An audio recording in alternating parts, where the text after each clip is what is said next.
What's going on, everybody, and welcome back to Comic Breakdown. If you guys are new to the channel, do me a favor and hit that sub button, hit that notification bell, make sure you're not missing any of the awesome content that we have coming out. And with this video, we are jumping into the 10 Deaths of Wolverine. This will be issue number 3, and if you have not been keeping up with the 10 deaths and lives of Wolverine, go ahead, check out the link in my description, as well as the top of this video. It is going to get you completely caught up on everything going on with this series. Now at this point, we are pretty much at the halfway point. And if I'm going to be completely honest, the 10 Deaths of Wolverine is so vastly superior to the 10 Lives Terminator type story that we are getting with the 10 Lives of Wolverine. When it comes to the 10 Deaths of Wolverine, we are picking up directly after Inferno. We are following Moira on her journey as she runs for her life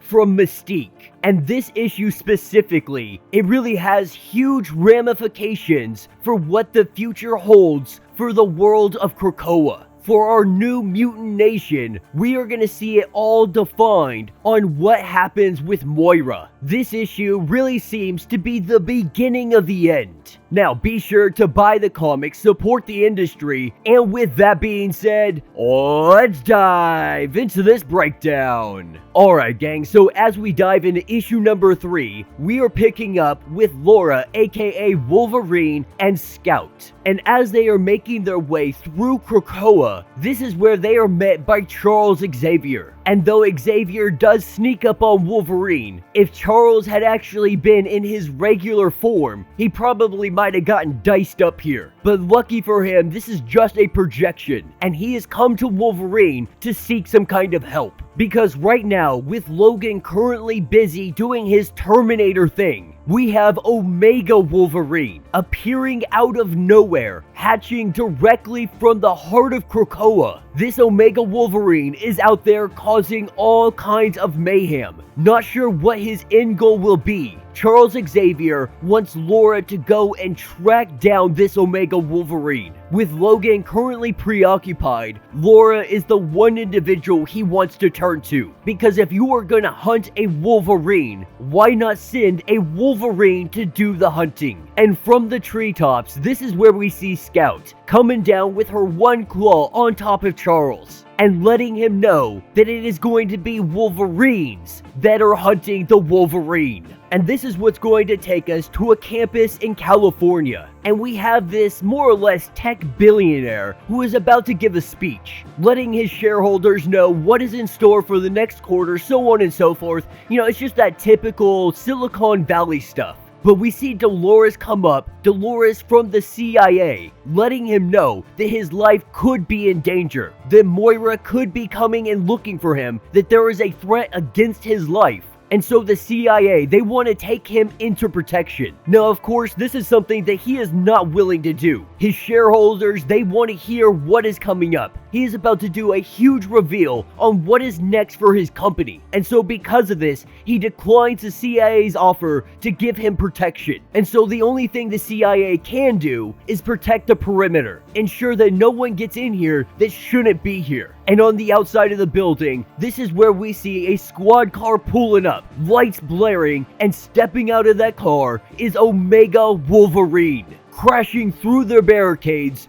the police, the CIA, they start unloading on Omega Wolverine. But not a single one of these bullets affect him. And with the arrival of Omega Wolverine, this is where the alarms go off. Our tech billionaire Arnab, he goes running. He heads off with his private security, getting to his helicopter as quickly as possible. Meanwhile, on the outside, Omega Wolverine, he is showing no mercy to anybody, cutting his way through every single one of them. And in the last issue, we had seen Omega Wolverine go after Moira. By all appearances, it looked like he was trying to hunt her down. Though we didn't know his motives at the time, it now looks like he has one goal, and that is to take out Moira. Unlucky for Wolverine, she saw the suit that looks like it is Phalanx, and she knew immediately exactly what he was. because her history, it is the future. And with the mutants failing every single time, they fail against humans, against AI, and every time Moira has been there to bail them out. But with this Omega Wolverine coming to the scene, something has changed. She is no longer their savior. She is their Judas. And with this Omega Wolverine coming from the future, with mutants sending an assassin after Moira, she knows that she is responsible for ending them.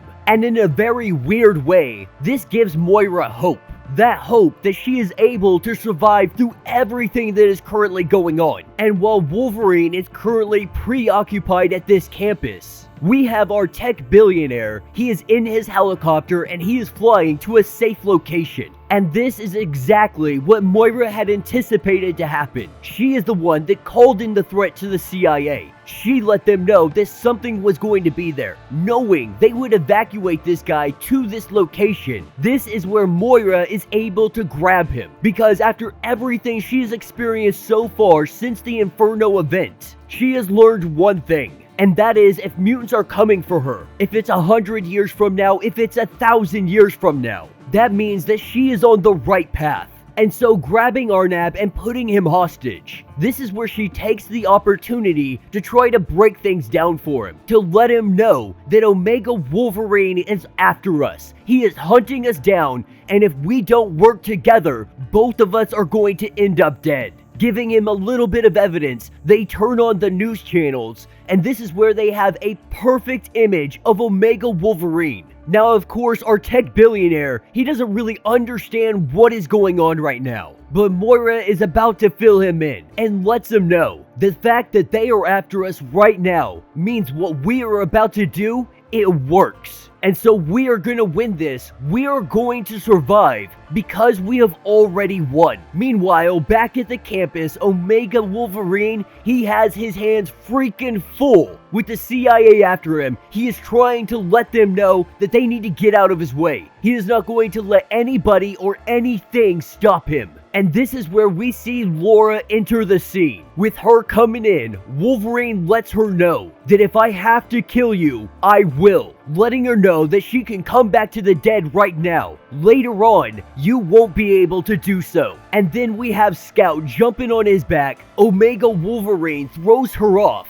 What he did not expect was to see Daken. Convincing Daken to come because they thought maybe it would be therapeutic to go ahead and take some swings at your old man, or at least some wannabe version of Wolverine. But as Daken sits here and fights him, the way he talks, the way he fights, the way he smells, this is in fact Logan. This is the man that he is called father, and this makes him stop fighting. Omega Wolverine, he puts his claws away, and he lets the entirety of the Wolverine family know that none of them make it. He knows how each one of them die. And then we see him peel over, appearing to have some kind of tremendous wound to his stomach. What this is telling me is this isn't some alternate version, this isn't some alternate timeline. This is the same Logan that is currently doing the Terminator thing with Xavier. This is Logan from the future coming back to try to stop Moira. And that's where we pick up with Arnab and Moira. And Moira currently is unloading everything.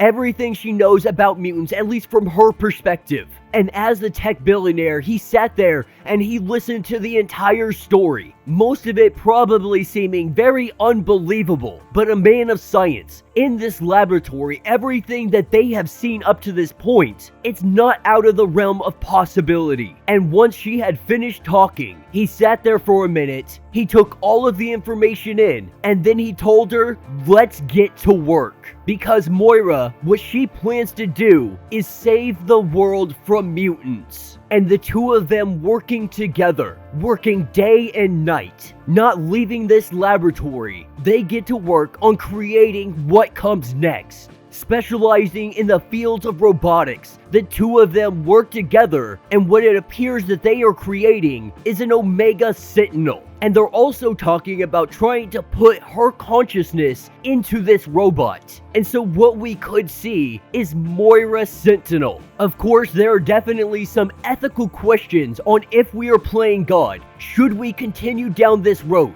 But Moira is more concerned about leaving mutant kind unchecked. At this point, they have already mastered resurrection. They are immortal, and while many people see them as gods, Moira has begun to see them as devils. And that is what's going to take us 1 millennium into the future, picking up at the preserve 1,000 years in our future. And at this point in time, the Phalanx is ready to accept them. Moira telling this to Wolverine, that the world, it will all end tomorrow. And our old man Logan at this point, believing Moira to be long dead. But the truth is, Moira has been in hiding, watching him for centuries. Wolverine has only really lived this long because he is curious. He wants to know how all of this came to be. And the answer is Moira. And as Moira pulls up her arm cannon, she puts a blast right through the stomach of Wolverine, letting him know that she has been waiting all of this time, waiting for that look on his face. And she has been waiting to kill the last mutant. That being the end of one story and the beginning of another. And that will be the end of this issue. So let me know what you guys think down in the comments. There really is a lot to freaking unpack in this one, because what we are seeing is a time jump of 1,000 years. And Moira no longer being the great hope of mutant kind, she now could be the ultimate enemy of mutant kind. Because as we look at the future, it appears that Moira has been hunting down mutant kind, one at a time until there are none of them left. And this is a huge turnaround for Moira, completely out of character, because for the last 10 lives that she has lived, she has tried to make a cure for mutant kind.